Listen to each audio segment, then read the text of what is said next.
Today I have a rim for you. That's right, I'm going to talk today.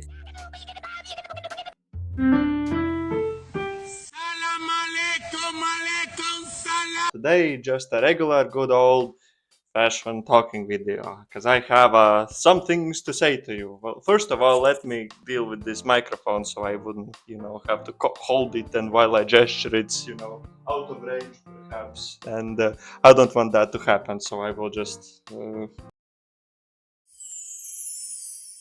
Today's topic. First of all, you can see that I'm naked. Not fully though, but I will not, stand up and intimidate the algorithm or anyone who's watching. I don't want to test the boundaries, but I am half naked here at least. I was doing a workout, a little one. Actually, only 3 exercises today, and there's a reason for that. Is that I had to redo the structure of my trainings. You're not gonna like this. I didn't like that too much either, but I'm just gonna say it. I have to do cardio. Well, I don't really mind that. I mean, I do like cardio from time to time, for my own pleasure. But now it has to be like incorporated into the training, and I will get to that a bit later. But yeah, apparently I have to. My training split has to be 20-80, where 80% of the training has to be endurance based, aka in my case it has to be running, and the other 20% can be the tiny fraction can be weightlifting and bodybuilding, right?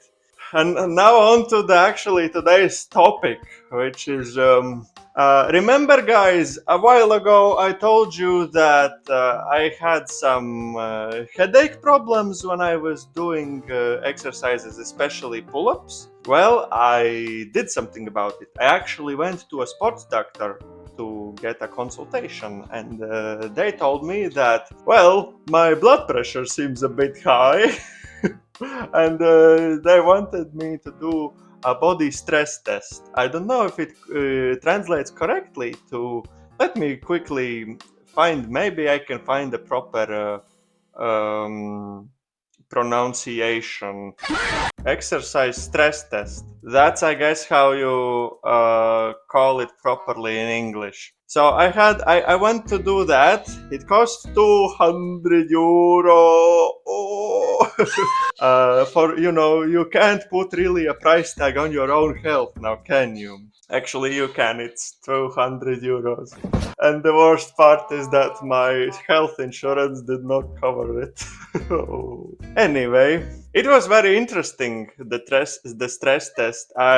First of all, I went in and they asked me to drop my pants, drop everything. Well, not my undergarments, but everything. Just leave, They measured my height. I'm officially 193 centimeter, not 194, how I previously thought, a centimeter shorter, but that's okay.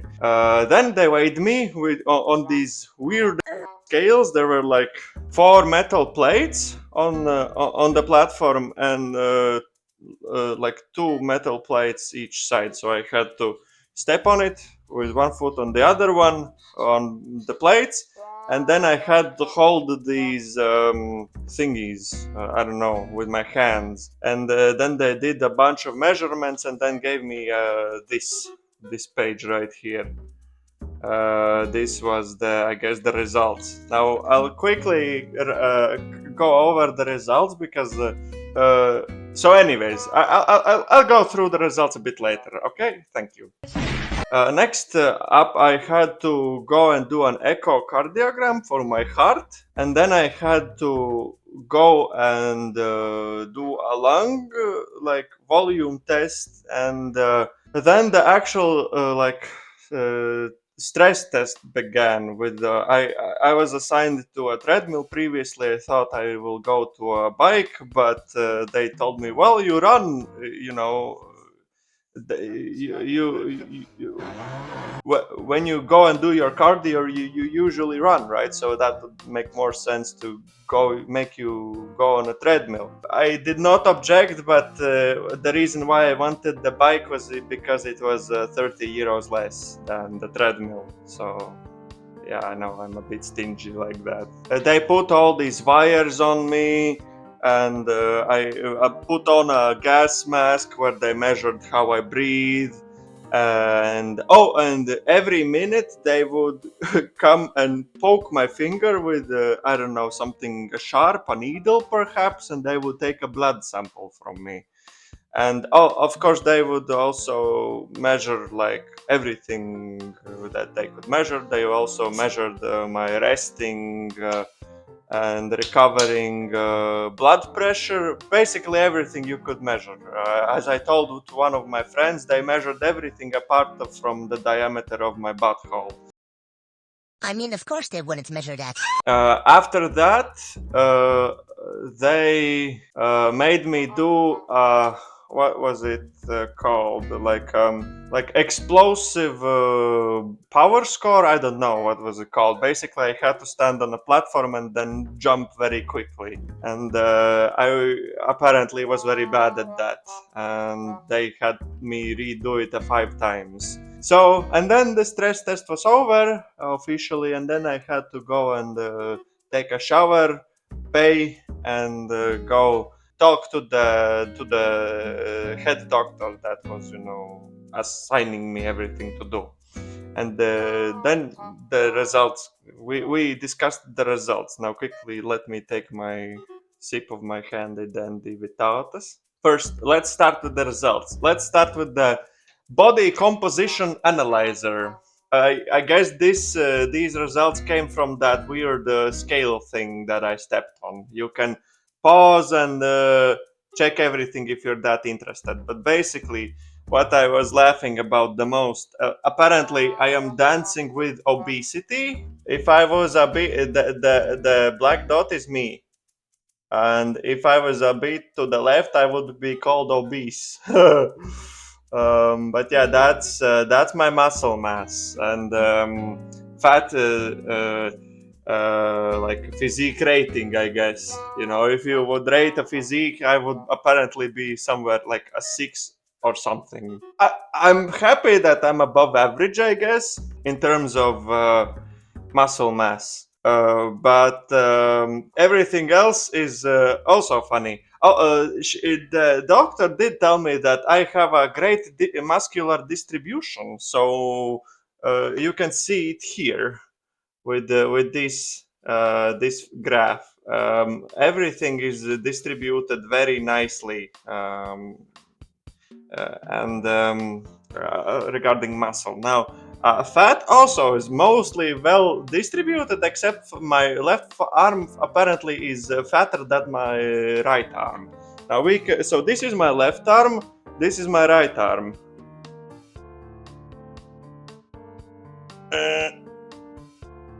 Can you tell? I would say that my left arm is more muscular. Look at that pumpax. That's interesting. Now everything else is I'm not gonna say downhill from there. If you didn't already read, I have a 21.6% body fat percentage. I was sure as hell it's not gonna be more above 18%. It was in my head, it was like absolute maximum. But I mean, we can take a look at the love handles. I mean, they are there, aren't they? See? So I'm not really surprised. It's just, I mean, maybe it is actually 21%. I don't know. I can really like grab it, and it's all fat. It might be actually 21%. My total weight is 85.7 kilograms. And what made me laugh the most was that apparently my metabolic age is 35 years old. October I turned 25, not 35. Yeah, everything else on this page is pretty boring. So I'm gonna move on to the next. Next page is this. This is you can already see the doctor has made some markings that um, first of all, the lactates need to be a lot lower. Mine is quite high, and my BPM is also very high. Where in the aerobic zone, also known as Z2, there. Wait, hold up. There should be 130 140 maybe beats per minute. I was like 160 to 170. There's a lot of reasons why that could be, but those are the results from the stress test. Now, regarding the pure facts, apparently I have good lungs, 6.4 liters, it's written here. But my body is not trained well enough to use that. My lungs should have been working in the eco regime. They were working in turbo regime. That's how she told me.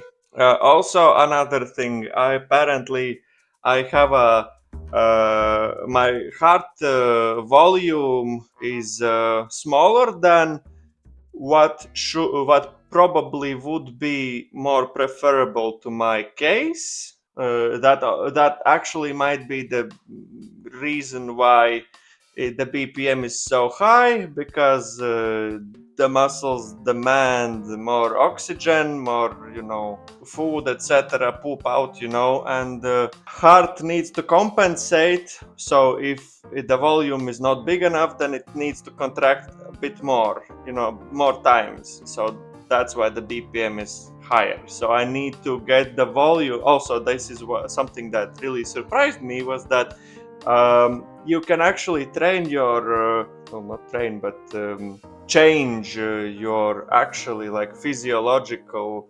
heart's volume. It can stretch out more, and I will very quickly get into that very soon enough, I promise. Also, the lactates are lactic acid, I guess that's what it's called in English, is also higher than what would be good in my case.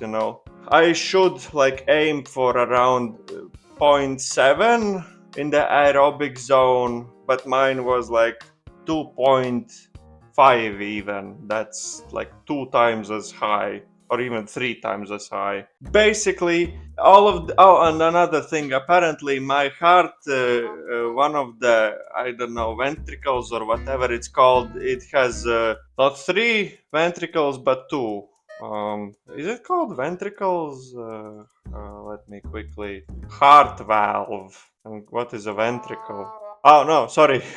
Heart valve has usually a heart valve has 3 flaps. Mine has 2. Um, she described me that it's no biggie, as far as I check. You do an echocardiogram at least once a year, and don't really push my heart to the absolute limits. Whereas that meaning it would not be advisable for me to compete in any professional sports. Everything being said, what does this mean in the end? Why was this long rant necessary? I will now tell you.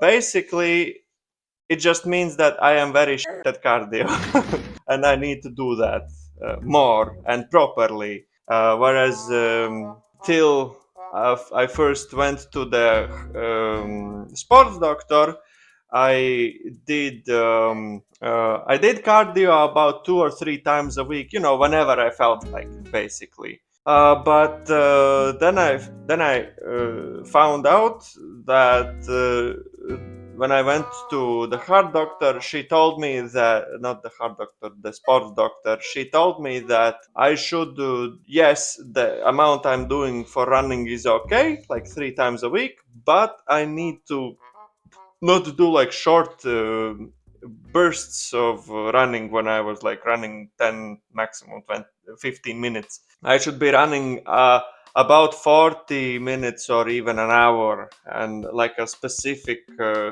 heart rate zone. And after the stress test, now I have to run, not I should not follow the heart rate as a factor, which to follow, but I should run at a certain pace, which we measured that this pace is mine. So I should run at about 7:30 to 7 minutes per kilometer. That's like my current recommendation from them, 3 to 4 times a week, and for about 40 to 60 minutes. That's what I need to do. And also they mentioned that the running should be about 80 to 20% split, which I previously mentioned with the weightlifting. So if I run for an hour, maximum I can work out for is about 15 minutes, I guess. So, of course, 15 to 20 minutes. Let's say 20 minutes short. Now I only have 3 exercises 4 times a week. So Monday is chest day with triceps and shoulders. Tuesday is back, biceps and shoulders. Thursday is again what was on Monday, and Friday is also again what was on Tuesday. You might notice that there is no leg days. You will be correct. You are very correct. You are very observant. Because if I have to choose, what do I do, right? What do I want to train the most? Do I want a bigger V taper? What do I want? Bigger shoulders, bigger lats, bigger arms, or do I want bigger legs? To be fair, I'm not really like saying that I have like big legs, but comparatively to my all of the other body, my legs are quite nice. I would rather train something that is lacking behind, which is in this case are my arms. I know it's a great excuse, and here is another excuse: I am running. I know that running doesn't necessarily train your legs. I know, but it's more than nothing, right? What I wanted to tell you in this video is, what about the headaches then? Will this help my headaches? Well, I've been running like this for a while now. Of course, I haven't been training, and of course, now I'm warming up properly and, being more mindful about myself. Now, today I had back day, and for back day, I'm still doing pull-ups. No headaches. So maybe it's actually helping. I don't know. The reason why the numbers are like what they are for me is because, and this is like the big thing I want to tell you about in this video, is the reason why this is happening to me, most likely, and because I was focusing and prioritizing only weightlifting and getting bigger muscles and, hypertrophy. That was my main objective.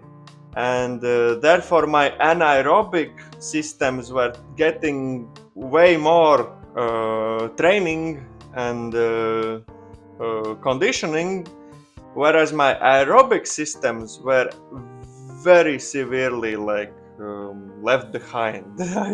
I did not care about my cardio or whatever, because I thought it was, who cares, right? Apparently your body really cares. Apparently it's very important, not only for headaches and stuff, but your health in general. Especially in my case, where I have this weird thingy in my heart. If I don't train my aerobic system, and my heart is always like palpitating very much, the valve gets used more quickly than the one that has like 3 flaps. So it's especially important for me to do the cardio, to actually make myself live longer. It's I don't want to say funny, but it's quite ironic that I am now, how do you say, PSPists in English. Richard, please translate it. So to do the endurance training because otherwise I am literally killing myself. And this is what I want to say to you guys: have a balance both your endurance, aka your cardiovascular system, train it, give it some love, do not leave it behind, do not, I know the memes are funny that nobody goes to the treadmill or bike section. I know in the gym it's funny, but I'm not saying that you will have the same problems I had or actually have, but uh, I do think that if I can at least make somebody aware of these things that can happen to you if you don't properly balance your training with both aerobic and anaerobic training, aka endurance and strength and power and hypertrophy, right? Then, well, some bad things can happen to you. Overall, in the long term, you're really hurting yourself.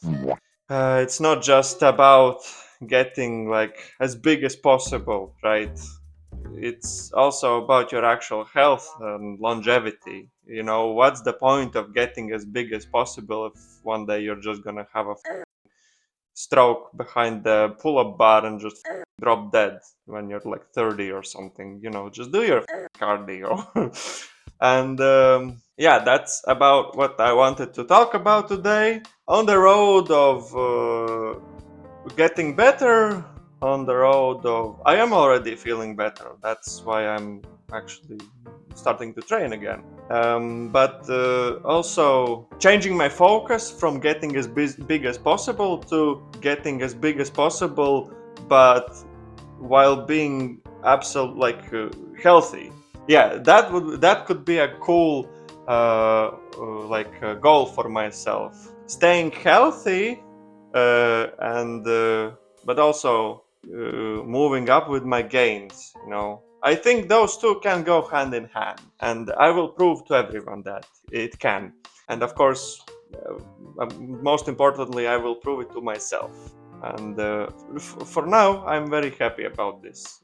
Yeah, that's going to be a 30-minute video. That's okay. So that's going to be it for me today. Thank you guys for watching. Let me get this microphone out of my hair. Yes. Thank you guys for watching, and I'll see you. And I'll see you next time. Bye.